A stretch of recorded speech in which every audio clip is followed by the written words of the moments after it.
Hello बच्चा लोग। तो आपके सुजीत सर आपके सामने एक नए वीडियो के साथ सामने आ चुके हैं। और इससे पहले आपको मैंने याद होगा तो मैंने इससे पहले जो एक्सरसाइज था उसके सारे कॉन्सेप्ट मैंने क्लियर कर दिए थे। Pair of linear equation in two variables chapter चल रहा था, थर्ड चैप्टर था। और इसके सारे कॉन्सेप्ट जो थे वो मैंने आपको क्लियर कर दिए इससे पहले वाले वीडियो में। सो अगर आपने वो वीडियो नहीं देखा है तो उसको एक बार जाकर देखिएगा, तो आपको ये एक्सरसाइज क्या है प्रॉपर तरह से समझ में आएगा। तो अब हम लोग इसमें देखेंगे क्या कि जो आपका एक्सरसाइज एनसीईआरटी का है वो 3.1 इसमें हम कवर करेंगे। और जितने भी एनसीईआरटी एक्सरसाइज वगैरह है वो हम कंप्लीट करने के बाद एक्स्ट्रा क्वेश्चन की तरफ क्या करेंगे, हम मूव करेंगे। तो चलिए टाइम नहीं वेस्ट करते हैं और देखते हैं कि कौन कौन से क्वेश्चन इस एक्सरसाइज में हैं। चलिए, तो जो एक्सरसाइज 3.1 का जो पहला क्वेश्चन है उसमें क्या कह रहा है कि पहले तो इसमें आपको क्या करना है, pair of linear equation form करना है। Form the pair of linear equation in two variables. To variables में लीनियर इक्वेशन फाइंड करना है and find their solution graphically. आपको ग्राफ की हेल्प से इसका सॉल्यूशन फाइंड करना है, ध्यान रखिएगा। तो ग्राफिकली इसका सॉल्यूशन फाइंड करना है, इसलिए क्या करेंगे हम लोग, पहले इसके इक्वेशन को क्या करेंगे, हम लोग फॉर्म करेंगे। तो पढ़ते हैं क्वेश्चन। लिखा हुआ है 10 students of class 10 took part in mathematical quiz. Mathematical quiz में क्या करते हैं, 10 स्टूडेंट्स क्लास 10 के पार्टिसिपेट करते हैं। If the number of girls is 4 more then number of boys, find the number of boys and girls who took part in a quiz. तो अब देखिए इस क्वेश्चन को करेंगे कैसे। एक तरफ मैं लिख लेता हूं नंबर ऑफ गर्ल्स, और एक तरफ क्या लिख देता हूं, नंबर ऑफ बॉयज। तो एक तरफ नंबर ऑफ गर्ल्स, एक तरफ नंबर ऑफ बॉयज। तो एक काम करते हैं, क्योंकि चैप्टर का नाम है linear equation in two variables, इसलिए हम इनको टू वेरिएबल्स में सॉल्व करेंगे। सिंगल वेरिएबल में भी कर सकते हैं, but we will solve these equations by using two variables. तो सबसे पहले नंबर ऑफ गर्ल्स को मैंने x मान लिया है, नंबर ऑफ गर्ल्स को बॉय को क्या मान लिया है, y मान लिया है। अब इसमें कहा क्या है, कितने स्टूडेंट है टोटल, 10 स्टूडेंट्स हैं। तो जो केस फर्स्ट बनेगा, केस फर्स्ट में x प्लस वाई क्या आ गया, 10 के इक्वल आ गया। और अगला जो है वो क्या है, number of girls is 4 more then number of boys. तो नंबर ऑफ बॉयज से, ये नंबर ऑफ बॉयज है, इससे ये क्या है, गर्ल्स क्या है, 4 ज़्यादा है।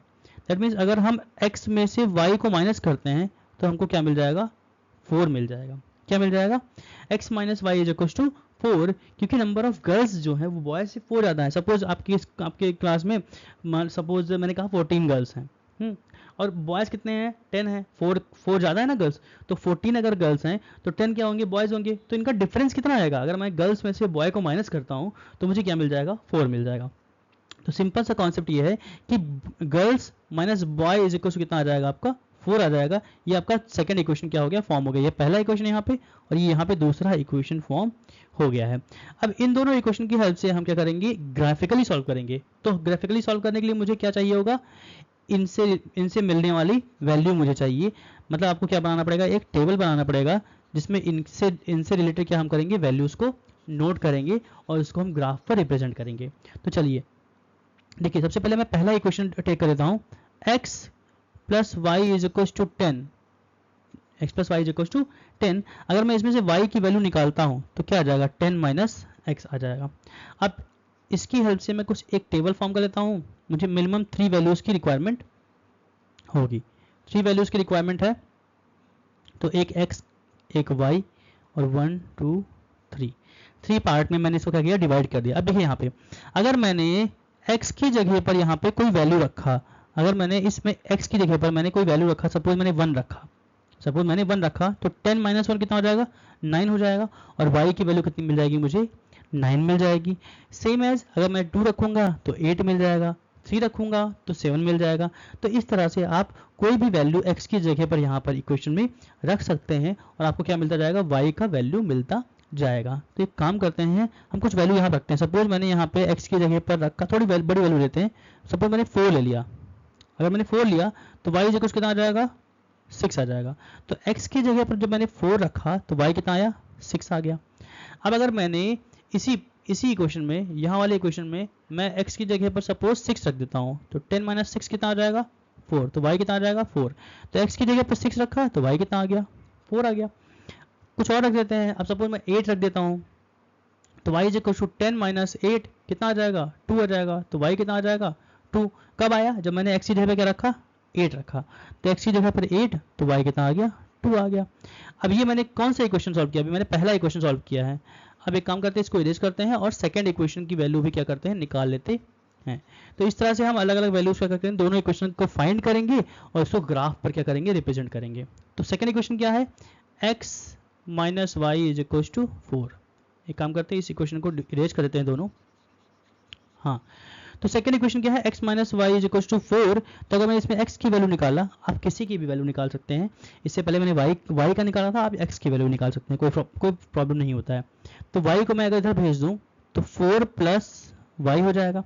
अब इसको भी क्या करते हैं, काम करते हैं, इसका भी टेबल क्या कर लेते हैं, फॉर्म कर लेते हैं और टेबल में इसको दिखा देंगे x और y की वैल्यू, एक तरफ x एक तरफ y। ये हो गए सारे वैल्यूज। अब मैं x की y की जगह पे वैल्यू रखता हूँ। तो अगर मैं इस इक्वेशन में y की जगह पर 2 रखूंगा तो 4 प्लस 2 कितना हो जाएगा, 6 हो जाएगा। तो एक करके वैल्यू रखते हैं, y की वैल्यू 2, तो 4 प्लस 2 कितना हो जाएगा, x इज इक्वल टू 6 आ जाएगा। अगर y की वैल्यू मैंने 4 रख दिया तो 4 प्लस 4 8 हो जाएगा। उसके बाद अगर y की वैल्यू मैंने 6 रख दिया तो 6 प्लस 4 कितना हो जाएगा, 10 हो जाएगा। और इन दोनों टेबल को, ये पहले टेबल को, ये पहले इक्वेशन का पहला इक्वेशन है, ये क्या है, दूसरा इक्वेशन, इन दोनों को क्या करूंगा मैं, आप ग्राफिकली रिप्रेजेंट करूंगा। तो एक काम करते हैं, इन सभी टेबल्स को नोट कर लेते हैं। मैं, मेरे पास मोबाइल है, मैं मोबाइल में नोट कर लेता हूँ, स्क्रीन पे क्लिक कर लेता हूँ। हाँ, हम लोग बढ़ते हैं नेक्स्ट स्लाइड की तरफ। हाँ, तो नेक्स्ट स्लाइड में आप ये देख रहे होगे, एक ग्राफ दिया हुआ है। इस ग्राफ में आपको क्या करना है, ये सारी वैल्यूज को क्या करना है, फिल करना है। ओके, तो जो पहला ग्राफ था वो x और y में जो ग्राफ था, मैं आपको यहाँ पे लिख देता हूँ, ग्राफ की वैल्यू नोट कर लेता हूँ तो ज़्यादा इजी हो जाएगा। पहले ग्राफ का वैल्यू था 4,6, अगला था 6,4, अगला था 8,2, और जो सेकेंड ग्राफ था वो क्या था, 6,2, 8,4 और 10,6। ये कुछ वैल्यूज थी, इनको हमको क्या करना है, ग्राफ पर रिप्रेजेंट करना है। ओके, चलिए पहली वैल्यू क्या है, 4,6। अब देखिए 4,6, तो x एक्सिस पर 4 कहाँ है, यहाँ है, ये x एक्सिस पर है, और 6 y एक्सिस पर देंगे, ये है 6। तो अगर इसको मैं मिलाऊंगा तो यहाँ और यहाँ कहाँ मिलेंगे, इस पॉइंट पर मिलेंगे। तो 4,6 कहाँ मिलेगा, इस पॉइंट पर मिलेगा। तो इसको क्या करते हैं, यहाँ पे मार्क करते हैं 4,6। इसका कलर चेंज कर लेता हूँ, ये यहाँ पे 4, यहाँ पे 6, दैट मीन्स ये हो जाएगा आपका पॉइंट 4,6। अगला है 6,4, तो 6 x एक्सिस पर देखेंगे, ये हो गया 6 और ये हो गया 4। तो 6,4 कहाँ मिलेगा, इस पॉइंट पर मिलेगा। यहाँ पर हम अगला पॉइंट मार्क कर लेते हैं 6,4, ये हो गया अगला पॉइंट। उसके बाद अगला पॉइंट क्या होगा, 8,2, तो 8,2 जो होगा वो होगा यहाँ पर। ओके, तो ये 3 पॉइंट क्या हो गया, हमको मिल गया है। अब अगर मैं ध्यान से इन तीनों पॉइंट को अभी मिला दूंगा तो क्या हो जाएगा, आपका एक लाइन फॉर्म होगा जो कि इसका सॉल्यूशन दिखाएगा। ओके, ये हो गया इस तरह से। ओके, अब अगला जो पॉइंट है वो क्या है, 6,2 है, 8,4 है और 10,6 है। तो जल्दी जल्दी एक काम करते हैं, इनको भी ग्राफ पर दिखा देते हैं।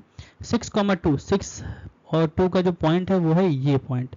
इसका कलर चेंज करते हैं, दूसरा ग्राफ है ये, इसका कलर चेंज करते हैं, ये है 6,2। 8,4, तो 8 यहाँ और 4 यहाँ, दैट मीन्स ये हो जाएगा, यहाँ पर हो जाएगा ये वैल्यू अगला 8,4। 10,6 कहाँ जाएगा, 10 और 6, ये आ जाएगा आपका थर्ड पॉइंट, ये आ गया थर्ड पॉइंट। अब अगर इन तीनों लाइन को, दोनों लाइन को अगर मैं मिला दूँ, पॉइंट को मिला दूँ, तो ये जहाँ पर कट करेंगे वो उसका क्या हो जाएगा, सॉल्यूशन हो जाएगा। अगर आप ध्यान से देखो तो इन्होंने कहाँ कट किया है, इस पॉइंट पर कट किया है, ये एक पॉइंट है। कलर चेंज कर लेते हैं, ज़्यादा बेटर रहेगा। हाँ, ये जो पॉइंट दिख रहा है आपको, ये पॉइंट डार्क कलर, हाँ ये पॉइंट जो है इसका सॉल्यूशन है। अब अगर मैं इससे परपेंडिकुलर ड्रॉ कर दूं तो x पर क्या मिल रहा है, 7 मिल रहा है, और y पर क्या मिल रहा है, y पर मिल रहा है 3। तो x इज इक्वल टू क्या आया, 7 आया, और y कितना आ गया, 3 आ गया। और x था क्या, ये था नंबर ऑफ गर्ल्स। मैंने स्टार्टिंग में x को क्या माना था, नंबर ऑफ गर्ल्स माना था, और y को क्या माना था, नंबर ऑफ बॉयज माना था। तो अगर आपने ध्यान से देखा होगा तो मैंने ग्राफ की हेल्प से, इस ग्राफ की हेल्प से मैंने क्या कर दिया, इस पूरे इक्वेशन को सॉल्व करके x और y की वैल्यू फाइंड कर दी है। तो मैं एक छोटा सा फिर से क्विक रिव्यू देता हूँ आपको कि सबसे पहले जो ग्राफ था, जो इक्वेशन था, उससे मैंने ये 3 पॉइंट निकाला पहले इक्वेशन से, फिर दूसरे इक्वेशन से ये 3 पॉइंट निकाला, और इन दोनों पॉइंट, ये तीनों पॉइंट को मैंने यहाँ दिखाया तो ये लाइन ड्रॉ हुआ, इन तीनों पॉइंट को जब मैंने ग्राफ पर दिखाया तो ये दूसरा वाला रेड वाला लाइन ड्रॉ हुआ, और जो जहाँ पे ये दोनों लोग काटते हैं एक दूसरे को, वो उसका क्या होता है, इक्वेशंस का सॉल्यूशन होता है। और सॉल्यूशन फाइंड करने के लिए उस पॉइंट से एक्स एक्सिस पर परपेंडिकुलर ड्रॉ करते हैं और वाई एक्सिस पर परपेंडिकुलर ड्रॉ करते हैं, और जहाँ पर मिलते हैं वो उसका क्या होता है, सॉल्यूशन होता है। तो नंबर ऑफ गर्ल्स यहाँ पे 7 हो गया और नंबर ऑफ बॉयज़ कितना हो गया, 3 हो गया। और आपने स्टार्टिंग में ही पढ़ा था इनका सम कितना होगा, 10 होगा, और नंबर ऑफ गर्ल्स जो है बॉयज़ से कितना ज़्यादा है, 4 ज़्यादा है। तो दोस्तों आपको समझ में आया होगा। हम लोग आगे बढ़ते हैं। अगला क्वेश्चन भी ऐसे ही है, बहुत इजीली आप करोगे इस क्वेश्चन को। देखिए कैसे करते हैं हम। लिखा हुआ है 5 pencils and 7 pen together cost ₹50। तो काम करते हैं, कॉस्ट ऑफ 1 पेंसिल क्या मान लेते हैं, x मान लेते हैं, और कॉस्ट ऑफ 1 पेन मान लेते हैं y।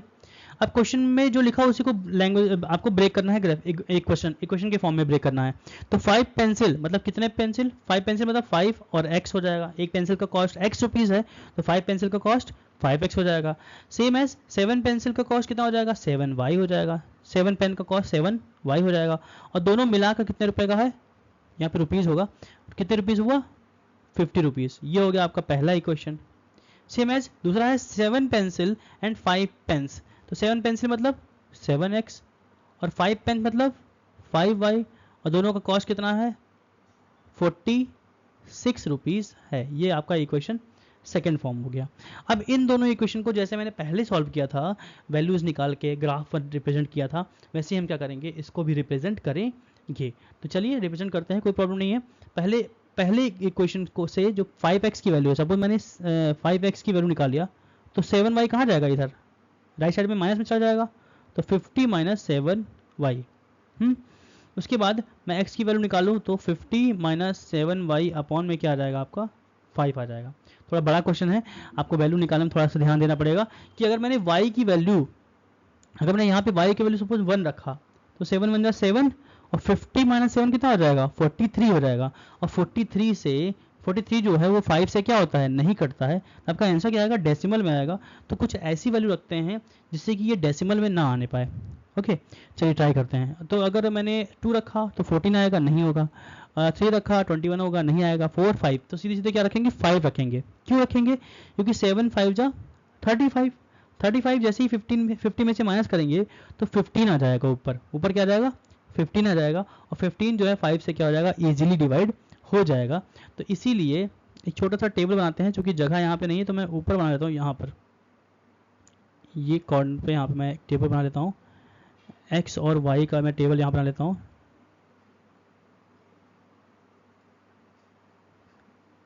x और y, तो अगर मैंने यहाँ y की जगह पे रखा 5, तो 7 5 35, 7 5 35, 50 माइनस 35 यहाँ हो जाएगा 15, और 15 के अपॉन में जब 5 रखेंगे तो 15 अपॉन 5 दैट मीन्स 5 3 जा 15, तो x कितना आ जाएगा, x आ जाएगा 3।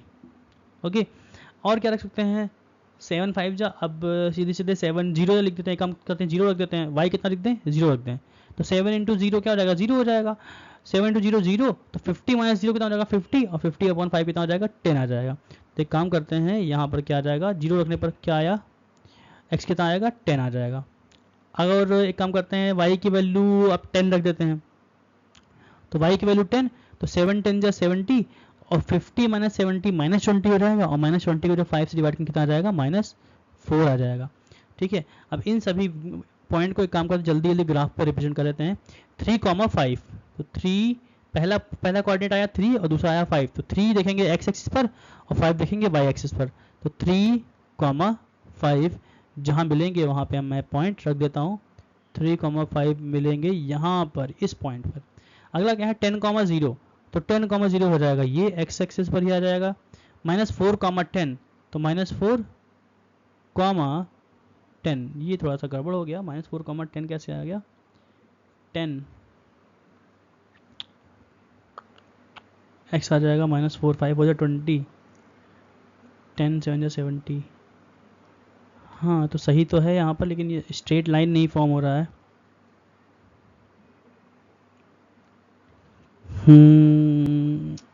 एक्स -4, अच्छा मैं उल्टा देख रहा हूँ, सॉरी। ओके, -4 यहाँ पे। चलिए मैंने नीचे ये देखिए, मैं ये वाले -4 को देख रहा था, कुछ सेकंड के लिए मैं ध्यान खो गया था। चलिए एक्स एक्सिस पहले देखेंगे ना, -4, ये -4 है, और 10 कहाँ है, यहाँ पर कहीं पड़ेगा, ये इस पॉइंट पर यहाँ पर आएगा -4, 10। मैं कुछ देर के लिए कंफ्यूज इसलिए हो गया था क्योंकि इस स्ट्रेट लाइन फॉर्म होना चाहिए ना भाई, स्ट्रेट लाइन फॉर्म होगा। अगर मैंने इस वाले -4 को ले लिया तो -4 इधर और 10 इधर, तो ये तो लाइन ही नहीं बनेगा, नहीं तो सीधे इधर इधर मुड़ जाएगा। चलिए ठीक है, ओके कोई बात नहीं, थोड़ा सा फोकस में ध्यान नहीं दिया। तो क्या करेंगे यहाँ -4 और ये हो जाएगा आपका इधर 10, तो ये हो जाएगा आपका -4, 10। चलिए जल्दी से पॉइंट रखते हैं, -4, 10, ये हो जाएगा आपका थर्ड पॉइंट। अब ये थर्ड तीनों पॉइंट को अगर मैं मिलाता हूँ तो ध्यान से देखो, तो ये तीनों एक स्ट्रेट लाइन फॉर्म करेंगे। ओके, ये हो गया कि स्ट्रेट लाइन फॉर्म हो गया। अगला, अब क्या करते हैं, अगले पॉइंट को भी क्या करते हैं, फाइंड कर लेते हैं। चलिए इसको इरेज करते हैं। ये पहला इक्वेशन मैंने फॉर्म किया है, आपको सेकंड इक्वेशन भी क्या कर लेना है, फॉर्म कर लेना है। चलिए ये इक्वेशन मैं इरेज कर देता हूँ। चलिए, और ये टेबल भी मैं इरेज कर देता हूँ क्योंकि सारे टेबल की वैल्यू मैंने क्या कर दिया, पुट कर दिया। चलिए हाँ, तो इसके लिए 7x इज इक्वल टू कितना हो जाएगा, 46 - 5y। ओके, तो अब अगर मैं यहाँ पर रखता हूँ वैल्यूज, अपने अकॉर्डिंग रखेंगे, 46 - 5y अपॉन में क्या आ जाएगा, 7 आ जाएगा। मैं टेबल यहाँ बना देता हूँ कोने में। चलिए ये हो गया आपका टेबल, इसमें आपको x और y की वैल्यू फाइंड करके लिख देना है। ओके, अब अगर मैंने सोचिए 5 इज इक्वल टू 1 रखा, वैसे क्या क्या आएगा, 7 से कटने वाला नंबर आपको चाहिए, ऊपर की 7 से कटने वाला हो। अगर मैंने 2 रखा तो 5 2 जा 10, तो 10 मतलब हो जाएगा आपका 36, नहीं कटेगा। ठीक है, 3 रखेंगे तो 5 3 जा 15, 15 रखेंगे तो आ जाएगा आपका इधर 5 1 और 31 आ जाएगा, तो भी नहीं कटेगा। अगर मैं 4 रखता हूँ तो 5 हो जाए 20 और हो जाएगा 26, नहीं कटेगा। तो ओवरऑल ऐसा कुछ रखते हैं जो जिससे 7 से कट जाए। चलिए ठीक है, कोई बात नहीं। तो 7 4 5 5 25 25 इधर आएगा 1 21, हाँ ठीक है। तो y के जगह पे कितना रखेंगे, 5 रखेंगे, y के जगह पे कितना रखेंगे, 5 रखेंगे। तो देखिए क्या होगा यहाँ पे, 46 माइनस 5 इंटू 5 अपॉन में 7, तो देखिए क्या होगा, 46 माइनस 25 अपॉन में क्या आ जाएगा, 7। तो अगर माइनस करोगे तो क्या आएगा, 21 अपॉन 7 तो आएगा। तो ये क्या हो जाएगा, 21 से ये क्या हो जाएगा, कट जाएगा। देखिए 7 3 जा 21, तो x की वैल्यू कितना आ जाएगा, x का वैल्यू आ जाएगा 3। क्या रखने पर, 5 रखने पर 3 आया। ओके, चलिए और वैल्यू रखते हैं, 5 रख दिया। अब अगर मैंने यहाँ पे मान लो सपोज के लिए 10 रख दिया है, या 5 6 रखते हैं, 6 5 जा 30, नहीं आएगा। 7 रख देंगे, 7 5 35, थोड़ा टाइम लगेगा। आप माइंड में अगर करेंगे तो बहुत अच्छी तरीके से हो जाएगा और आपको समझ में भी आए, अच्छे से आएगा। ओके ठीक है, तो 6 7 7 5 35, तो बचेगा यहाँ पे 11, नहीं कटेगा, और 7 ओके 5 7 35 नहीं कटेगा, और 5 8 जा 40 तभी नहीं कटेगा, 5 9 जा 45 नहीं कटेगा, 5 10 जा 50 नहीं कटेगा, 5 11 जा 55, और 55 जब करेंगे तो 9 आ जाएगा, नहीं 5 12 जा। एक काम करते हैं, इससे पहले मैंने क्या दिया था, माइनस वैल्यू ले लेते हैं कुछ वैल्यू। चलिए माइनस में भी ले लेते हैं, -1 5 1 जा 5 -1, और ये हो जाएगा तुम्हारा 51 7 7, हाँ ठीक है, -1 लेने पर भी हो जाएगा काम। ठीक है, चलिए एक्स इज कुछ क्या हो जाएगा, 46 माइनस 5 इंटू -1 अपॉन में 7, तो 46 और 5 और -5 और -1 का इंटू क्या हो जाएगा, +5 हो जाएगा अपॉन में 7, ये हो जाएगा 51 अपॉन 7, तो 7 9 63, 7 7 49, नहीं कटेगा। चलिए ये भी नहीं वैल्यू है, ओके कोई बात नहीं। 2 रखते हैं अगर, तो 5 2 10 -10 हो जाएगा, +10 हो जाएगा, 56 7 56। चलिए हो गया, ठीक है। यहाँ पे 2 रख देते हैं तो ये हो जाएगा, तो ये हो जाएगा 46 + 10 अपॉन में 7, दैट मीन्स 56 अपॉन 7, 7 8 जा 56। तो यहाँ पे क्या आ जाएगा, अगर मैंने y की जगह पर -2 रखा तो x आ जाएगा 8 7 8 जो 56 ये हो गया। चलिए 3 पॉइंट, चूंकि यहाँ पे पॉइंट फाइंड करने में प्रॉब्लम हो रहा है, काफ़ी सोचना पड़ रहा है, इसलिए यही 2 पॉइंट से मैं क्या करता हूँ, इसको ग्राफ को ड्रॉ कर लेता हूँ। चलिए तो अगर मैं ग्राफ पर इन तीनों पॉइंट को रखता हूँ, देखिए दोनों पॉइंट को 3,5, तो 3 है यहाँ और 5 है यहाँ, मतलब ये मिलेंगे कहाँ पे, ओहो बहुत सही आ गया, 3,5 ही कॉमन आ गया इनमें। चलिए अगला क्या है 8,2, तो 8 है यहाँ, -2 है यहाँ, तो 8 और -2 कहाँ जाएगा, यहाँ आ जाएगा, ये हो गया। अब इन दोनों लाइन को अगर मैं ध्यान से ड्रॉ करता हूँ, मिलाता हूँ, तो क्या आएगा, ये देखिए काटते हुए निकल गया ना, स्ट्रेट लाइन आप ड्रॉ कर लेना, पेंसिल से करोगे, कॉपी में करेंगे तो कर ले जाएंगे आप, ठीक है। तो ये पॉइंट आ गया आपका सॉल्यूशन, ये मिल कह रहा है, ये हो गया 3, एक्स की वैल्यू कितना आ गया 3 और वाई आ गया 5, एक्स आ गया 3, वाई आ गया 5। थोड़ा सा इसमें आपको प्रॉब्लम हो रही है क्योंकि बहुत छोटा छोटा लिखा हुआ है, कोई बात नहीं, लेकिन मैं आपको बता दे रहा हूँ कि यहाँ पे 3 पॉइंट है और यहाँ पे क्या है 5 पॉइंट है। तो एक्स की वैल्यू कितना आ गया, एक्स का वैल्यू आ गया 3 और वाई आ गया 5, एक्स आ गया 3, वाई आ गया 5। आप चाहो तो किसी भी इक्वेशन में रख के चेक भी कर सकते हैं, ओके यहीं पे रख लीजिए इस वाले में। तो 7 × 3 प्लस 5 × 5, तो 7 3 21 प्लस 5 5 25, कितना आ जाएगा 46, जो कि राइट साइड में लिखा हुआ है। तो ग्राफिकली भी देखिए आप फाइंड कर सकते हैं इक्वेशंस को, ओके। तो आगे बढ़ते हैं हम लोग। अगला है find out whether the lines represent the following pair of linear equation intersecting at a point are parallel और कोइंसिडेंट। आपको याद होगा मैंने जब आपको कॉन्सेप्ट पढ़ाया था तो आपको मैंने 3 केसेस पढ़ाए थे कि अगर इंटरसेक्टिंग है तो उसका कंडीशन क्या था, a1/a2 will not equals to b1/b2, ये है गया इंटरसेक्टिंग का। और नो सॉल्यूशन का क्या था, नो सॉल्यूशन का था a1/a2 equal b1/b2 is not equal to c1/c2। और इनफाइनाइट सॉल्यूशन का कंडीशन क्या था, तीनों क्या थे, इक्वल थे, a1/a2 इक्वल है b1/b2 के, और ये भी इक्वल होगा c1/c2 के इक्वल होगा। तो इन 3 केसेस से हम क्या करते हैं, डिफाइन कर सकते हैं कि ये जो गिवन लाइन है, गिवन इक्वेशंस है, इंटरसेक्टिंग है या नो सॉल्यूशन है या इनफाइनाइट सॉल्यूशन है। मतलब इंटरसेक्टिंग मतलब काट तो 1 सॉल्यूशन हो जाएगा, यूनिक सॉल्यूशन हो जाएगा। यहाँ पे इंटरसेक्टिंग मतलब क्या होता है, यूनिक सॉल्यूशन हो जाएगा। नो सॉल्यूशन कब होता है, जब पैरेलल होता है, लाइंस क्या होते हैं, लाइंस पैरेलल होते हैं। और इनफाइनाइट मतलब क्या होता है, कोइंसिडेंट होते हैं, ठीक है, कोइंसिडेंट होते हैं तो इनफाइनाइट सॉल्यूशन होता है। चलिए जल्दी जल्दी करते हैं। पहले इक्वेशन से अगर मैं यहाँ पे वैल्यू कंपेयर करूंगा तो ये हो जाएगा a1, ये हो जाएगा b1, ये हो जाएगा c1, इसमें हो जाएगा ये हो जाएगा a2, ये हो जाएगा b2, ये हो जाएगा c2। तो वैल्यू रखते हैं, a1 के अपॉन में क्या रखना है, a1 के अपॉन में a2 रखना है। तो 5 अपॉन क्या आ गया, 7 आ गया, a1 अपॉन a2 कितना आ गया, 5/7। ओके अब आगे निकालते हैं b1 अपॉन b2 निकालते हैं। तो b1 कितना है, 4 है, b1 है 4 और b2 है 6। अगर इसको मैं काटता हूँ तो 2/3 आ जाएगा। ऐसे ही c1 अपॉन c2 निकाल लेते हैं, क्या आ जाएगा 8/-9। तो आपने ध्यान से देखोगे तो a1/a2 जो है वो b1/b2 के इक्वल नहीं आ रहा है। तो पहले ही क्लियर हो गया कि कैसी लाइन है, ये इंटरसेक्टिंग लाइन्स है। कैसे लाइन्स है, तो लिखेंगे since a1/a2 is not equals to b1/b2, so the given pair of equations are intersecting lines।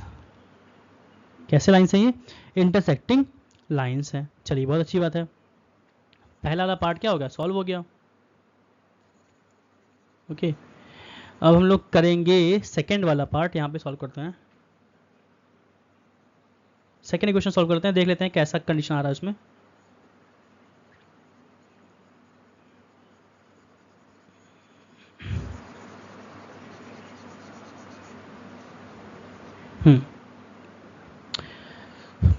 तो अगर मैं सेकेंड इक्वेशन लेता हूँ तो ये हो जाएगा, ये a1 हो जाएगा, ये b1 हो जाएगा, ये c1 हो जाएगा, ये हो जाएगा a2, ये हो जाएगा b2, ये हो जाएगा c2। जल्दी निकालते हैं, a1/a2 निकालेंगे तो क्या आ जाएगा 9/18, तो 9 हो जाए 9, 9 2 जा 18, कितना आ गया 1/18। 2 आ गया। ऐसे ही b1/b2 निकाल लेते हैं, तो b1/b2 जब निकालेंगे तो क्या आएगा यहाँ पर 3/6, 3 1 3, 3 2 6, क्या आ गया यहाँ पे भी, क्या आ गया 1/2 आ गया। ऐसे c1/c2 निकाल लेते हैं, तो c1/c2 निकाल कितना आ जाएगा 12/24, तो ये भी क्या आ गया 1/2 आ गया। ध्यान से देखिए a1/a2, b1/b2 और c1/c2 तीनों क्या है, a1/a2 equal b1/b2 equal c1/c2 है।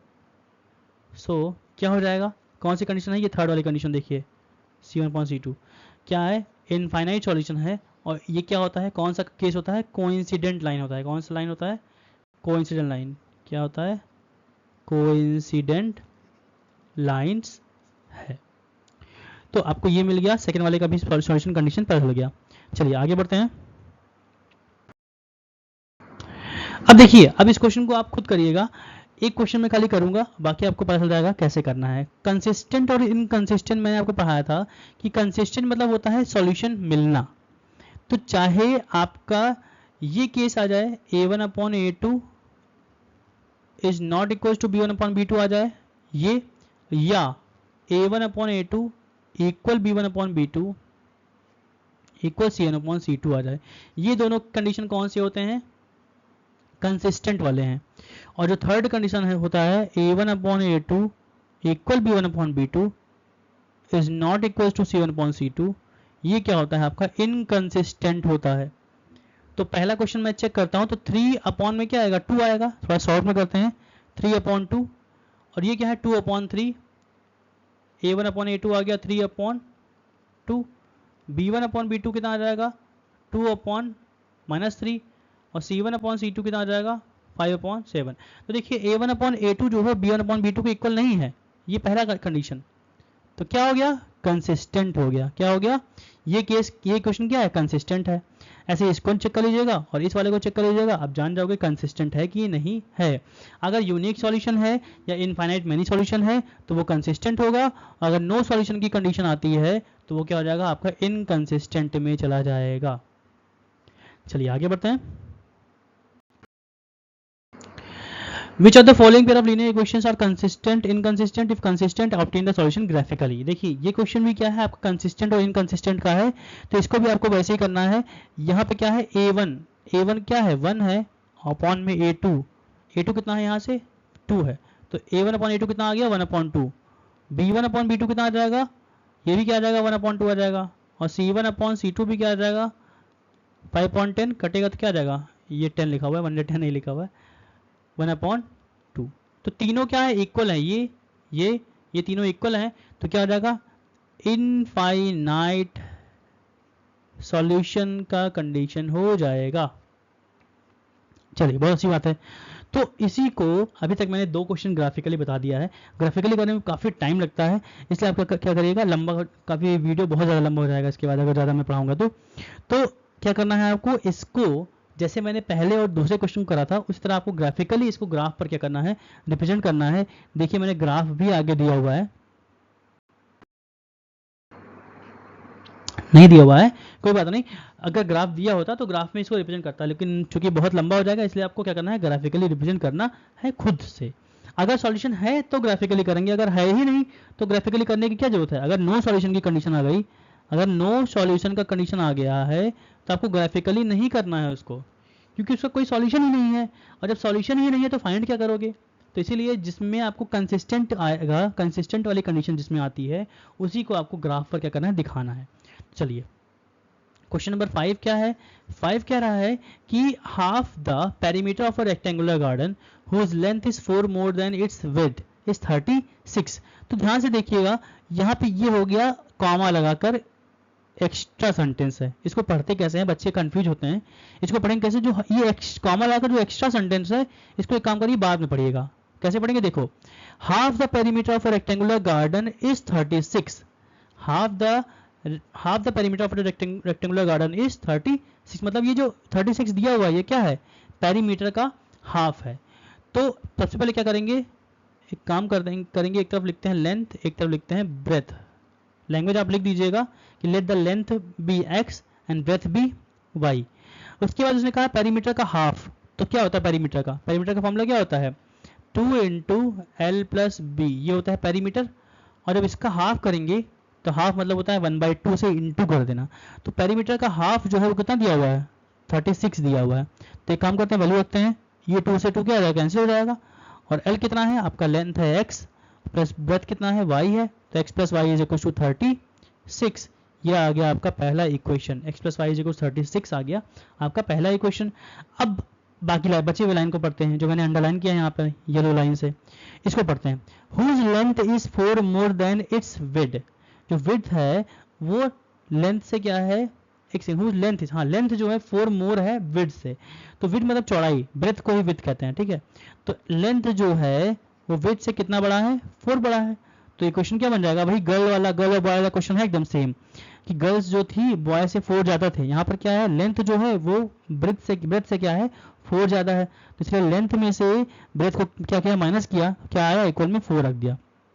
अब इन दोनों इक्वेशन क्या करेंगे, फिर से ग्राफिकली ही सॉल्व करना होगा, लेकिन वैसे इसमें लिखा नहीं ग्राफिकली, तो एक काम करते हैं इसको नॉर्मल मेथड से क्या करते हैं सॉल्व कर लेते हैं। चलिए जल्दी हो जाएगा। तो ये हो गया आपका equation second.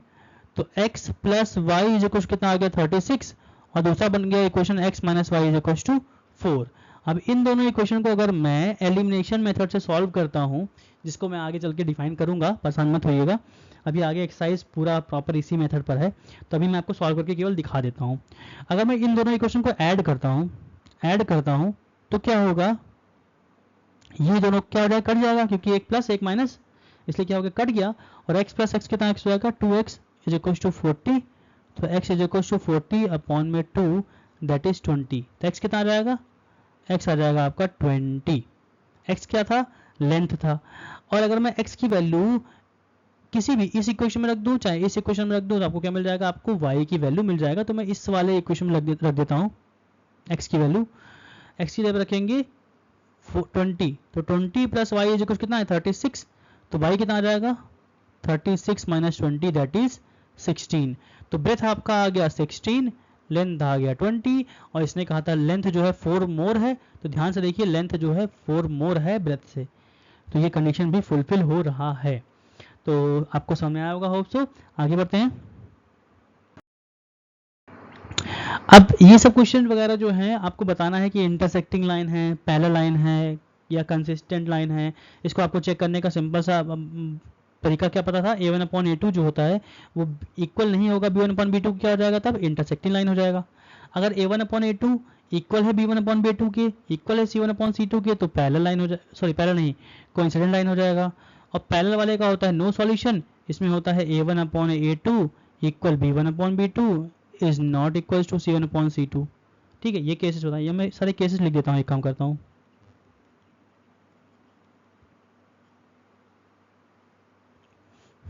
a1 upon a2 is not equals to b1 upon b2। तो देखिए करना क्या है, given are the linear equation 2x plus 3y minus 8, write another linear equation in two variable such that the geometric representation of a pair of linear equations so formed is intersecting line, parallel line, coincident line।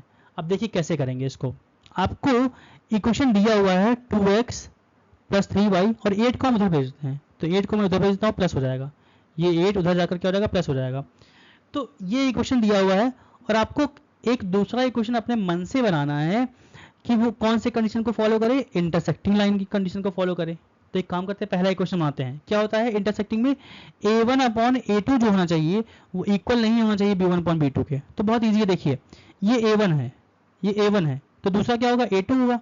तो suppose मैंने लिख दिया 3x, क्या लिख दिया, दूसरा equation अपने मन से मैं बनाता हूँ। मान लीजिए मैंने लिखा 3x प्लस क्या लिख दिया मैंने, सपोज 4y लिख दिया। तो देखिए क्या इक्वल होगा, देखिए 2 अपॉन 3 इक्वल नहीं होगा 3 अपॉन 4 के।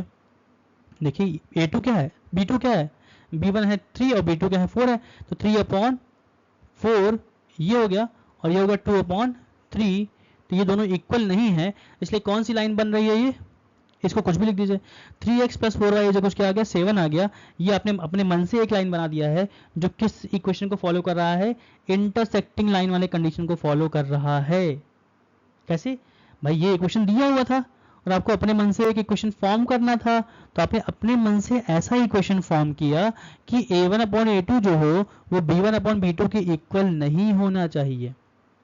चलिए होप्स समझ में नहीं आया होगा आपको, तो एक काम करते हैं, एक और इक्वेशन फॉर्म करके देते हैं, दूसरा इक्वेशन फॉर्म कर देते हैं। चलिए सपोज यहाँ पे लिखा हुआ है 2x + 3y = 8 और मुझे पैरेलल का कंडीशन बनाना है। क्या बनाना है? पैरेलल का बनाना है। तो पैरेलल में क्या होता है, a1/a2 जो होता है वो b1/b2 के इक्वल होता है।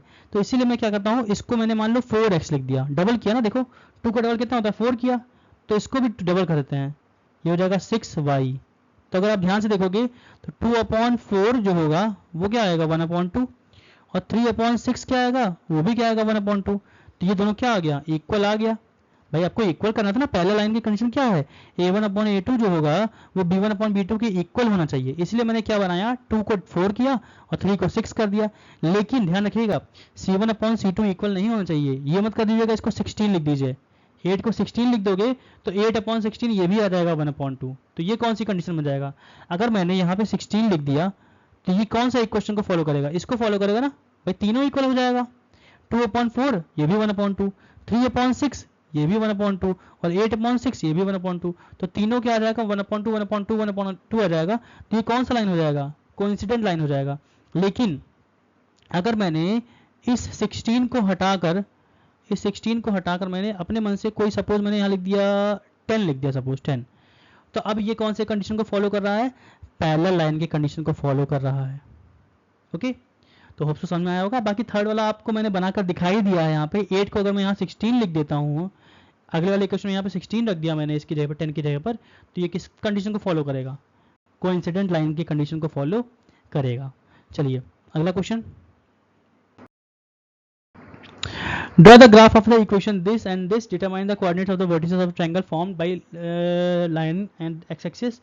ठीक है, इस क्वेश्चन को आप लोग करिएगा, मैं आपको खाली एक ऐसे ओवरव्यू दे देता हूँ कैसे करना है इस इक्वेशन को। सपोज ग्राफ है,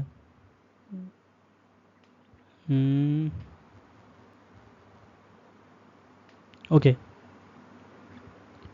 सपोज आपको ग्राफ ड्रॉ करना है, आपने वैल्यूज निकाल लिया। आपने क्या किया, पहले वाले इक्वेशन से वैल्यूज निकाल लिया, तो मान लो 3 पॉइंट ये आ गया, 1 पॉइंट यहाँ, 2 पॉइंट यहाँ, 3 पॉइंट यहाँ। तो इन तीनों कैसे मिलाओगे आप, ऐसे मिला दोगे, ठीक है। ऐसे फिर इस वाले का भी वैल्यू निकालोगे आप। तो सपोज आपने इस वाले को जब ड्रॉ किया तो वो क्या हो जाएगा, ऐसे मान लो आ गया, ये लाइन ऐसे ड्रॉ हो गया। तो इन दोनों लाइन ने, आप ध्यान से देखो तो एक्स एक्सिस को बेस मानकर एक ट्रायंगल बना है। ये देखिए ये ट्रायंगल बना। तो आपको इन ट्रायंगल्स का क्या बताना है, वर्टिसेस, ट्रायंगल के वर्टिसेस को आपको क्या करना है, लिखना है।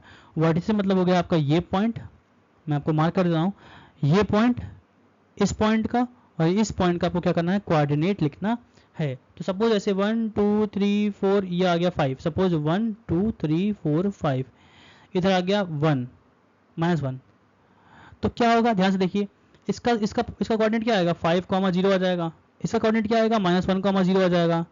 और इसका क्या आ जाएगा, जहाँ पे परपेंडिकुलर ड्रॉ होगा ये और ये, यहाँ पे जो पॉइंट लिखा होगा उसको यहाँ लिख देंगे और यहाँ लिख देंगे, मतलब 2.5, 1 2 3, सपोज ये 3 है तो 2.5, 3 आपका क्या आ जाएगा, तीसरे पॉइंट का कोऑर्डिनेट आ जाएगा। ये मैंने आपको रफली बताया है, ध्यान रखिएगा, मैंने इसको रफली डिफाइन किया है।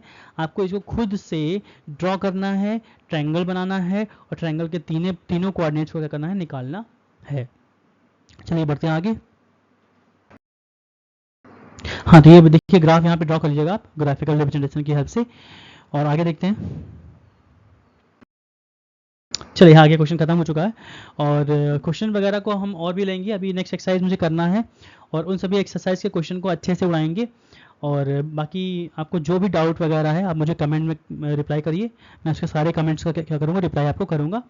और बाकी आप डिटेल पढ़ पा रहे होगे, कोई भी आपको प्रॉब्लम होती है तो आप मुझे इस नंबर पर भी कांटेक्ट कर सकते हैं।